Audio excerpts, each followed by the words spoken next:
शरद पवार यांना पुण्याच्या ruby hall क्लिनिकमधून सध्या डिस्चार्ज मिळाला आहे। त्यांना थकवा वाटत असल्याने ते ॲडमिट होते, मात्र आता त्यांना डिस्चार्ज देण्यात आला। आपले प्रतिनिधी सागर आव्हाड आपल्यासोबत जोडले गेलेत।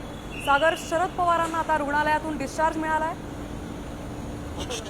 अनेक आपण जर पाहिलं तर 4 दिवसाच्या विश्रांतीनंतर शरद पवार यांना घरी सोडलं जात आहे आणि हॉस्पिटलमधून आता डिस्चार्ज मिळत आहेत आणि ते पुण्यातील घरी विश्रांतीसाठी जाणार आहेत। आपण जर पाहिलं तर रविवारी त्यांना अस्वस्थ वाटू लागल्याने त्यांना उपचारासाठी पुण्यामध्ये रुबी हॉस्पिटलमध्ये दाखल करण्यात आलं होतं आणि यापूर्वीही त्यांना 9 तारखेला ऍडमिट केलं होतं। त्यावेळेस त्यांनी 4 दिवस विश्रांती जी आहे ती घेतलेली होती आणि पुन्हा रविवारी त्यांना अस्वस्थ वाटू लागल्याने रुबी हॉस्पिटलमध्ये ते दाखल झालेले होते। आता जर पाहिलं तर पवार साहेब आपल्या गाडीमध्ये बसताना पाहायला मिळत आहेत आणि या ठिकाणाहून ते घरी जे आहेत ते आता जाणार आहेत। आपण जर पाहिलं तर त्यांना अस्वस्थ वाटू लागलेलं होतं, त्यांना घशाचा त्रास जो आहे, श्वसनाचा त्रास जो आहे तो होत होता आणि आता त्यांची प्रकृती पूर्ण बरी झालेली असून त्यांना आता घरी सोडलं जात आहे। आपण जर पाहिलं तर त्यांच्यासोबत त्यांच्या पत्नी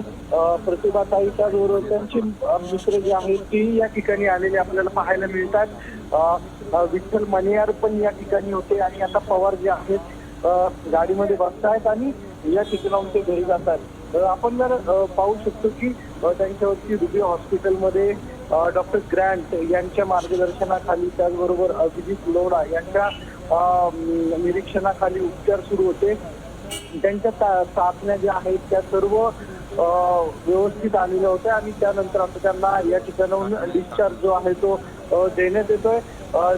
सर्व तपासण्या ज्या आहेत त्या करण्यात आलेल्या आहेत, सर्व रिपोर्ट जे आहेत ते नॉर्मल आलेले आहेत आणि या सर्व तपासण्यानंतर प्रशासनाने रुबी प्रशासन किंवा हॉस्पिटल जे आहेत त्यांनी आता त्यांना डिस्चार्ज दिलेला आहे आणि आता पवार घरी निघतात।